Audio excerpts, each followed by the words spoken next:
Nami tuyo ma'am. Sa mata mo. Kuha na to ang Anthony Jan na katong isang bugduro kaplana ba. Oh, ni ami diri ma'am kay ang kana gid mi kung pila jud kung sa gidaton at sa Gastos kung sa na ba? magastos kung pananglit padto na to tibo. Kay sunog gamang gilado. Ang buwan din, di biya pa kaya sa bata nga, ikaw dito. Dayon. Kanya na dito pagbudak. Kaya ang anesthesia adto, dili kaya sa bata, trauma siya. Sa pag Wala tayo dito, paringan na sa adult, kaya na ang anesthesia din. Hinahinayon dito siya, siguro makaktan to sa kabulan. Kaya every week or every 2 weeks or siguro 1 year dito. Kaya dili man pwede kay na ang imo ang lidocaine anesthesia naa na siya maximum level 1 to 2 milligrams per kilogram ra gid na amo computation kana bang anesthesia kay if ever nga do na siya sa usa ka adlaw dayon moabot na sa toxicity level ma-affected na ang brain sa bata mag-seizure pag seizure niya every week biya nato na buhaton nga ingato ra kagamay maabot og 500,000 nya gamay ra kaayo ang anesthesia maigo. tanan sa ako 2.5 ml. Tanan. okay kada session anak mahayo man mid mga 20 Desisyon. Udah ko mga hapon yun, right? Half million. kay naamay toxicity Lagi na. Pero maabot na siya siyang edad ma'am. gamay Gamay na lang. makaya naman niya Anesthesia na. Ikuan ba, okay lagi ma-cause sa gasto rin taon ni mga pambata. Dako man dahil niya. Dako man Dili dahil kayo. Decision. 20,000 niya. Hindi mo man. Every session, na 20. Ya, dugay mo, wala na ka-session mo. Doon na pamihap mo. every week na siya pumasok. Every week. Tama dyan sa mga human ang iyang kuan. Pero kung gusto mo nga naanak na kay priority na area or Nagkabalo. 25,000 per session Per session. Every week na ako. every week or every 2 weeks. Ano? Kaya aware of na ito. So, ano na, palalitan mo. Dili ra. Yeah, so, Dili ra. Pero- So, dili na may mga to, palitan, mga lagi o sito, mga ano, dili ra. And ako, anesthesia, dermatologist, dermatologist. Diba, ako lang magkanit ng kadayon nus. Mabuti ako, maski ako. Kaya Amerika, pinag-train ng German. Na paminaw nimo ang mga gastos ato ma'am tanan mapakanjid siya. Almost 500, no? Almost 500. So, di ba? Hello po sa lahat. Sa video po ito, muli po nating pabalikan ang ating mga na-vlog sa Mindanao sa pamamagitan po ni Boy Gahi Vlogger. Ito po yung batang may sakit sa balat. So ito po yung kanyang simpleng bahay at ito po din yung naabutan nila Boy Gahi Vlogger at Jason Katambay sa batang may sakit sa balat. Panoorin nyo po at paki-like and share po ng ating video. Lagnat na naman.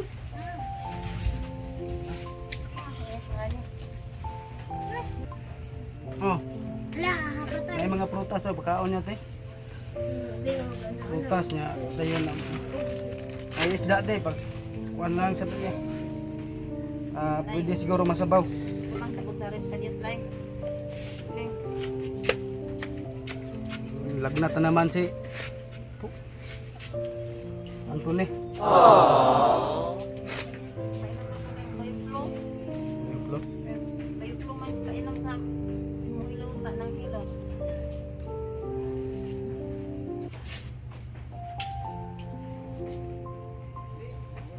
May tempra, wala may tempra na. Ano yan? Saan ka? Uy, Ano siya? guro mo na kanina ko kung anong tamban. Daghan yun diyang ko ano. Itom yung maayo.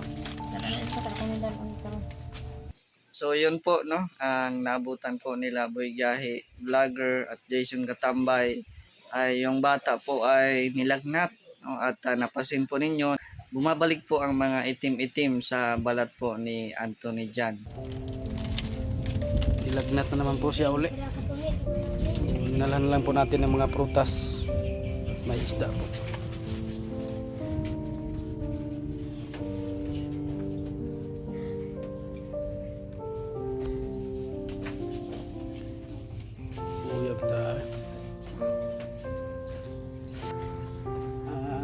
na may gikan sa doktor.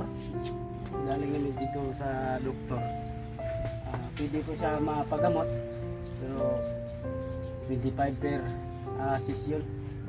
So sabi ng doktor, abutin daw ng 500,000 yung gastos. So medyo kinurot yung aking puso at damdamin sa narinig ko na halaga na kailangan po para po maipagamot si Anthony Jan. So malaki po no, yung gastos. Pwede siya mapagamot ngayon. Pero malaki ang gastos. So, sabi ng doktor, pwede naman siya pag kanang dako na siya ba? Dako na siya karon gasugakod siya anesthesia. Kung kirahan mo siya anesthesia kasi nang ma-damage niya, hindi siya kagwanta mo nang mukuha ng bata mo bigay. Muna nga kung pugson niya na siya, patambalan niya na siya 500,000. 25K per session. Malaking gastos po ang kailangan para mapagamot siya ngayon, no? Malaking gastos.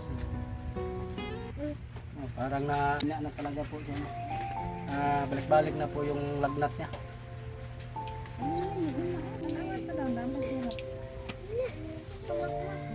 So natambal? Tamon man ang. Paracetamol? Ano pang sirap ba? Pang nanaw ko tempra. Yung mga So dako Richard Upton din no o magkuan. malaking gastos. 5,000 ang per Per session. session. Niya tapos kaning moabot pa o 500,000 buong kuan tanan. Almost O 500,000. mausa pa mawala ang mga inana ni Anthony Jan no. Ning sulti Kay dugay man ang mahuman kay hindi siya kasugakod og anesthesia. ang anesthesia by dosage man din na sa gamay ra ang dosage matira ni Anthony Jan niya ang ihapong kaning Konti lang matirahan. dahil ang kaniyang mga virus na pilit gamay ra pud ang makuha kay gamay ra man nga Balik-balik niya Oo. 25 per session. pero makuha ra gid unta maibot ra gid pero Malaking lako kay gasto. gasto lagi dahil siya gyapoy kagawasan maulian. Hindi naman siya matirahan bago minus pag malaki na siya. Oo, pag makaasugakod na ang iyang Kaya edad na ug siya ng timbang. anesthesia. Oo, makaya na niya ang iyang edad ug timbang ba. Okay, sunugon na siya. Dili na kayo mahal. Ang Sunugon na iyang- siya. Makaya niya ang anesthesia, sunugon na siya, marandag ko kay kuha. Dagko na siya og kaning kuha. Pero karon kagmay gid na siya kuha kay di na siya kasugakod. Bata pa man niya. Bata pa. O ito yung istorya sa doktor. Ito nagkikagusamis gani ha.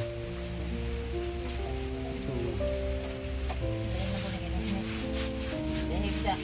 Pagtulog mo pag-ikap na ko init man. Balik-balik ang lagnat. Naulian ang tali na. Balik-balik. Naulian na dayon ning balik na pod. Ulan ko, buwan na. Ganahin takaw ko pika. Ayang mama aming jote. So kung gusto pong paoperahan po, siguro gagastos po ng 500,000. So no, grabe ang laki ng financial po talaga na kailangan. Pero kung gusto nila yung ointment na lang, no, medyo may kalakihan din, no, sa isang buwan ang magagastos, no, yung mga ointment. Pero sa mga viewers natin dyan, suggest po kayo kung ano yung mga herbal na pwedeng makatulong po sa sakit sa balat ng bata pong ito. Hindi na po siya nakapag-aral at yan po ay epekto din sa kanya. Yung sakit sa balat nga ay yung nilalagnat siya, no? So ayan, sa mga ano dyan, sa mga doctors or ano man yung maipapayo, no, na makalis po ang pamilya po nila kasi sobrang hirap din po ng sitwasyon po nila, no? Wala masyadong trabaho, may trabaho man kasya lang po sa pambili ng bigas, pagkain araw-araw. Tapos may mga kapatid pa si Anthony dyan na pinapaaral. Tay ni balik gid. Dili ning kuan siya, ning daghan siya. Ning daghan pag yun, basta mo ning daghan yun. Katap siya maayo ba? Iba gamay ra man to tay. Lumala. Ning daghan ito siya.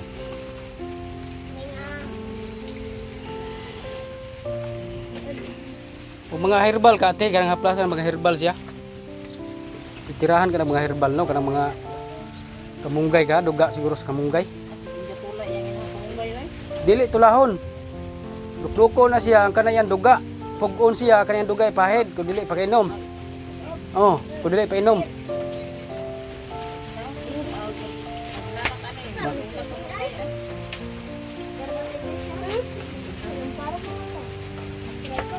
Skin fighter din sa magkuha skin fighter. Yan na yung mga itom-itom ba. Kuha kasulay nag skin fighter.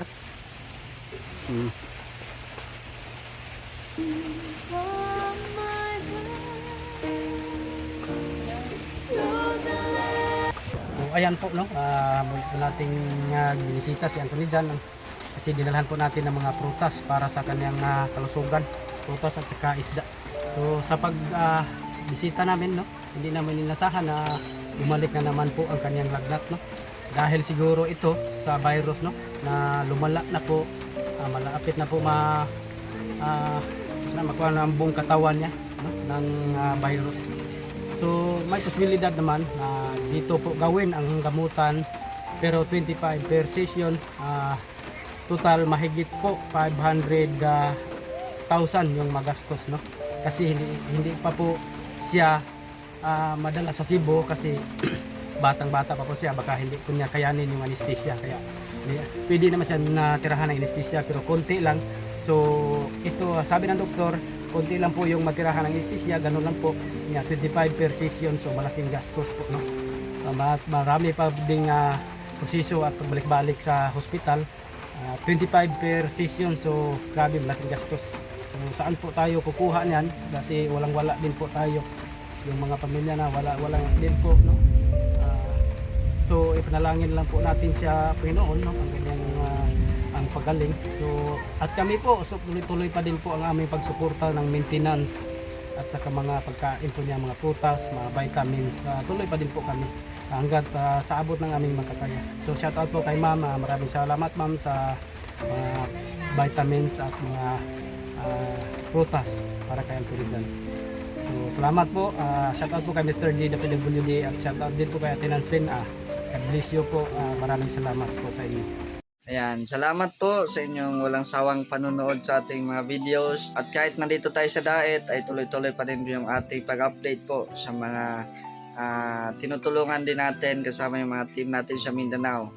Sana supportahan nyo din po sila, yung mga kanilang mga YouTube channel, Boy Guy Vlogger, Jason Katambay, Vendor TV Vlog, Jarix TV Official, John TV Vlogs, Ronel TV Vlogs. Ayan. Shoutout din po sa mga tumutulong po sa atin. Maraming salamat po kay Ate Nance Chen, kay Ate Helen Sikal, kay Ate Laura, kay Kuya Nalding. Shoutout po kay Ate Andra Mirisinir, kay Inday Ilongga, kay Ate Evelyn Makmak, kay Manay Terry. Hello po Manay, shoutout po. At sa lahat-lahat po ng mga gusto pang tumulong po sa ating mga charity vlogs, pwede nyo po akong i-PM sa Facebook, Mr. J WWD. Ayan, marami pong salamat. Huwag pong kalimutan i-share po itong video na ito para may tulong pa tayo no, sa abot ng ating mga kaya. Salamat po. It's me, Mr. J WWD. Ang taong may kapansanan pero may pangarap sa buhay. God bless. Thank you so much.